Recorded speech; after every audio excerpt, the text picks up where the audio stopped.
Hello friends, आज हम ITES में एक और नया टॉपिक आपके सामने टेम्पलेट लेकर आए हैं। टेम्पलेट होता क्या है?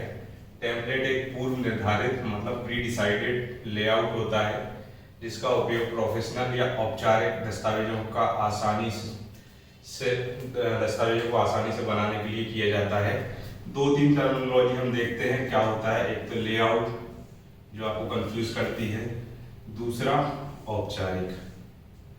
प्रोफेशनल तो हम समझते हैं किसी भी कार्य को अगर हम अपनी आजीविका के उद्देश्य से करते हैं। प्रोफेशन हमारा जो होता है जीवन निर्वाह के लिए करते हैं, उसको हम प्रोफेशनल बोलते हैं।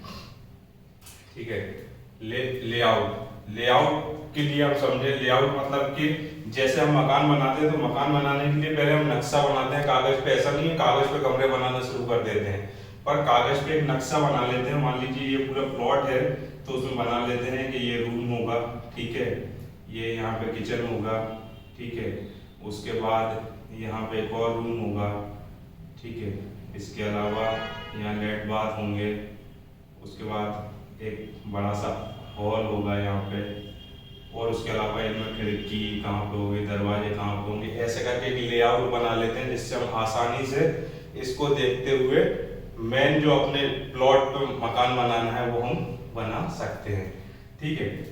ऐसे ही हमें अगर अपना डॉक्यूमेंट बनाना है, कोई सा डॉक्यूमेंट बनाना है, तो उसका पूर्व निर्धारित बात कर रहे हैं ना, पूर्व निर्धारित लेआउट मतलब पहले से निश्चित होगा कि डॉक्यूमेंट में हमें क्या क्या कंटेंट रखना है, सामग्री क्या क्या रखना है। जैसे हम रिज्यूम बनाते हैं, ठीक है, तो रिज्यूम में व्यक्ति का नाम होगा, व्यक्ति की क्वालिफिकेशन होगी, उसका एक्सपीरियंस होगा, उसका मतलब एड्रेस होगा, मतलब उसकी पर्सनल डिटेल्स होगी, उसकी क्वालिफिकेशन डिटेल्स होगी, उसकी हॉबीज होगी, उसकी स्ट्रेंथ होगी, उसकी वीकनेस होगी।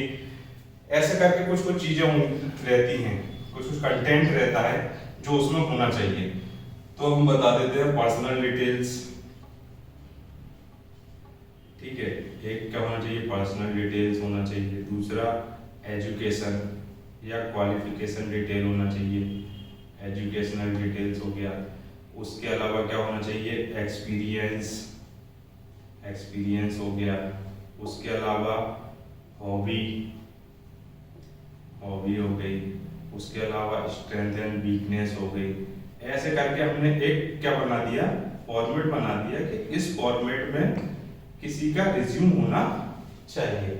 जैसे हम मीटिंग्स में डेटा मंगाते हैं, मीटिंग्स होती हैं तो उनमें ऐसे ही मीटिंग्स नहीं होने लग जाती हैं, पहले से फॉर्मेट डिसाइड कर दिया जाता है कि किस फॉर्मेट में हम मीटिंग करने वाले हैं, किस तरीके की जानकारी मांगेंगे मीटिंग में, पहले से बता दिया जाता है। तो हम वो वाली सारी जानकारियां लेके जाते हैं। शादी के कार्ड्स हमने देखे, शादी के कार्ड्स में क्या होता है, कार्ड सारे कार्ड्स में हम देखेंगे तो शादी की तारीख होती है, ठीक है, समय दिया होता है, बारात कितने बजे निकलेगी दिया होता है। अगर 3 दिन के कार्यक्रम है तो 3 दिन कौन कौन से कार्यक्रम है, किस किस तारीख में है।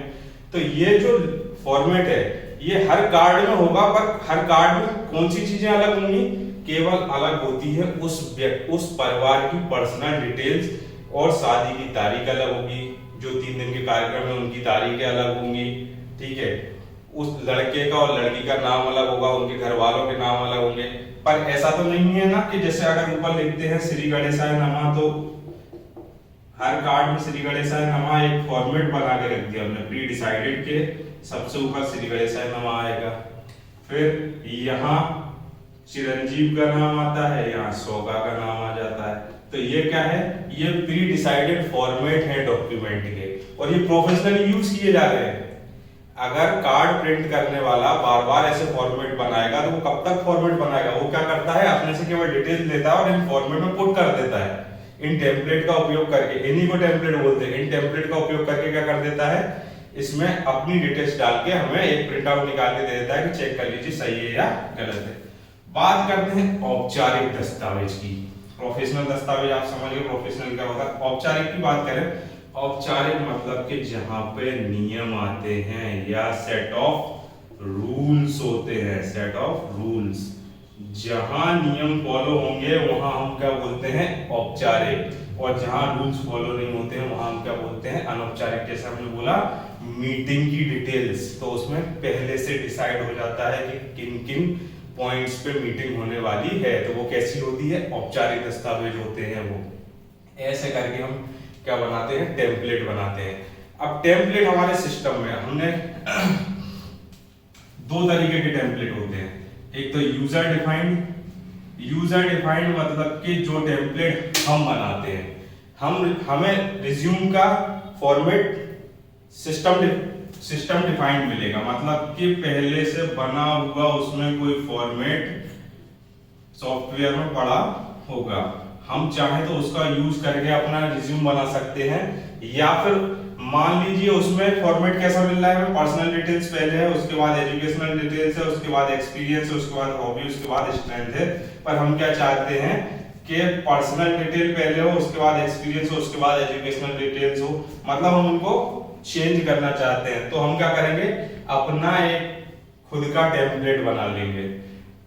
टेम्पलेट फाइल मेन्यू में जाके टेम्पलेट का ऑप्शन आता है, मैनेज टेम्पलेट पे जैसे ही हम जाते हैं वहां पे टेम्पलेट पे क्लिक करके मैनेज टेम्पलेट पे जाएंगे तो बहुत सारे टेम्पलेट खुल के आते हैं और हम उनको यूज कर सकते हैं। पर अगर हम चाहते हैं कि टेम्पलेट हम स्वयं अपना बनाएं, तो हम क्या करेंगे, अपना डॉक्यूमेंट ओपन करेंगे, अपने सॉफ्टवेयर में एक पेज ओपन करेंगे, उस पर डॉक्यूमेंट बनाएंगे, और जैसे ही हम उसको सेव करने जाएंगे Ctrl+S से या फाइल मेन्यू में जाके सेव पे क्लिक करेंगे, तो वो दो चीजें मांगता है हमसे।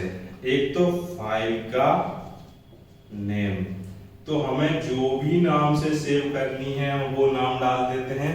उसके अलावा फाइल टाइप में पहले से ही, चूंकि हम क्या बना रहे हैं, डॉक्यूमेंट बना रहे हैं, तो लिख के आता है एज अ डॉक्यूमेंट। उसकी जगह अगर हम वहां पे क्लिक करेंगे, क्लिकेबल रहता है, नीचे ड्रॉप डाउन लिस्ट खुलेगी जिसमें ऑप्शन आता है एज टेम्पलेट। जैसे ही हम एज टेम्पलेट सिलेक्ट कर देंगे, हमारी file as a template select हो जाएगी, और फिर हम उस डॉक्यूमेंट को जब चाहे तब मैनेज टेम्पलेट ऑप्शन पे जाके सिलेक्ट करके उपयोग कर सकते हैं। फायदा क्या होता है कि हमने ये जो फॉर्मेट बनाया, इसको हम अगर यूज कर रहे हैं अपने डॉक्यूमेंट में, इस टेम्पलेट को, जैसे ही हम इसको यूज करेंगे, इसमें डिटेल्स फिल करेंगे, उसके बाद सेव करते हैं डॉक्यूमेंट को अपने नाम से, तो वो एज अ डॉक्यूमेंट सेव हो जाएगा, पर हमारा टेम्पलेट में कुछ भी चेंज नहीं होगा जब तक कि हम अपने टेम्पलेट को एज अ टेम्पलेट सेव, कुछ भी चेंज करने के बाद एज अ टेम्पलेट सेव नहीं करेंगे, जब तक हमारे टेम्पलेट में कुछ भी चेंज नहीं होगा। मतलब सीधी सी बात है कि हम अपने टेम्पलेट को हजार बार अलग अलग डिटेल्स यूज करके नए डॉक्यूमेंट बना सकते हैं। इसलिए हम किसका उपयोग कर रहे हैं, टेम्पलेट का उपयोग कर रहे हैं। मतलब कि पूर्व निर्धारित लेआउट जो कि किस काम में आता है, आसानी से प्रोफेशनल और औपचारिक दस्तावेज बनाने के काम में आ रहा है, क्या कहलाएगा, टेम्पलेट कहलाएगा। और कैसे काम में ले रहे हैं हम, जैसे रिज्यूम बनाना है, हमें 10 लोगों के रिज्यूम बनाने, एक ही टेम्पलेट लेंगे हम, ठीक है, उन 10 लोगों की डिटेल्स फिल करते जाएंगे और सेव करते जाएंगे एज अ डॉक्यूमेंट, वो 10 लोगों के रिज्यूम बन जाएंगे। हमें बार बार वो ये फॉर्मेटिंग नहीं बनानी पड़ेगी, लेआउट दोबारा से नहीं बनाना पड़ेगा। शादी के कार्ड 50 लोगों के, 1000 लोगों के, कितने ही लोगों के बना सकते हैं, ठीक है। आईडी कार्ड देखें हमने, सबके में डिटेल एक जैसी होती है, केवल उनकी पर्सनल डिटेल्स बदल जाती हैं। तो वो आईडी कार्ड का लेआउट क्या है, एक टेम्पलेट बना दिया, उसको यूज करके हम कितने ही डॉक्यूमेंट बना सकते हैं। मार्कशीट हो गई हमारी, हमने कितने ही ऐसे दस्तावेज देखे हैं जो एक जैसे होते हैं। हमारी मार्कशीट, हमारे फ्रेंड की मार्कशीट एक जैसी होगी, केवल उसमें डिटेल्स हम मेरे में अलग होंगी, मेरी होगी, मेरे फ्रेंड की में मेरे फ्रेंड की जैसी होंगी। तो सीधी सी बात यह है कि लेआउट किस काम में आता है, टेम्पलेट किस काम में आता है, एक प्री डिफाइंड लेआउट बनाने के काम में आता है, ठीक है। इस तरीके से टेम्पलेट का टॉपिक हमारा आज कंप्लीट होता है। धन्यवाद।